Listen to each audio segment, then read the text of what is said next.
Bonjour. Aujourd'hui, je réponds à des questions qui nous reviennent souvent. La première, est-ce que j'ai besoin d'un avis au lecteur, d'une mission d'examen ou d'un audit? La première chose qu'on doit se demander, c'est quoi la différence entre les trois? Quand vient la fin de l'année de votre entreprise, comme comptable, nous, on doit faire un travail pour monter les états financiers. La différence entre les trois, ça va être le niveau de travail que nous, on va effectuer pour la fin d'année puis pour monter les états financiers. L'avis au lecteur, c'est simplement qu'on prend vos états financiers maison, qu'on les arrange puis qu'on fait un petit peu de nettoyage, mais qu'il n'y a aucune question qu'on se pose. On fait juste présenter vos états financiers de la bonne façon.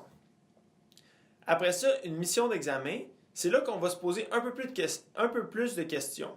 On ne va pas à rechercher la vérité absolue. Tout ce qu'on se demande, c'est est-ce que c'est plausible? Donc, on va faire des analyses, on va discuter avec vous pour essayer de trouver des états financiers qui ont beaucoup d'allure.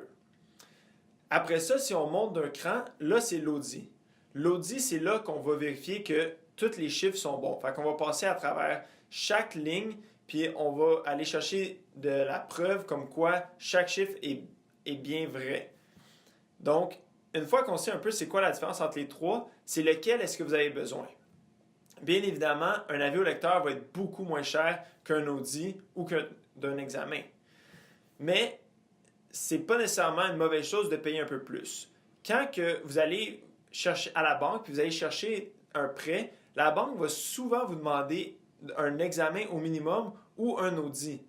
Si vous essayez de peut-être vendre votre entreprise dans les années qui viennent ou même dans les mois qui viennent, c'est important d'avoir au moins un examen ou un audit qui va donner un petit peu plus de poids derrière vos états financiers, que c'est un peu plus sérieux.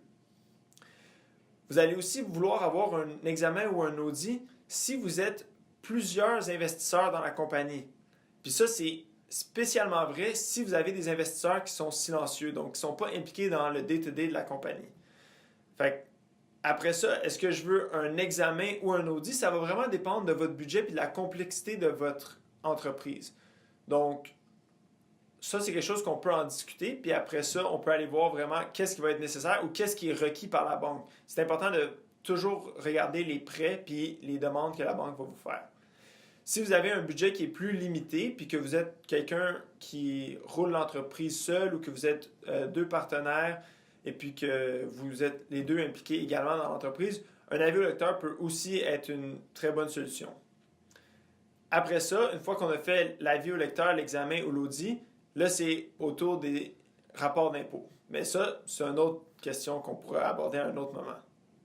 Donc, si vous avez d'autres questions que vous aimeriez que je réponde, vous avez juste à nous les envoyer à travers notre page Facebook, LinkedIn ou directement sur notre site web. Je vais pouvoir ensuite répondre à vos questions en vidéo ou directement par courriel si la solution est plus compliquée et plus personnalisée à votre cas. Merci, bonne journée.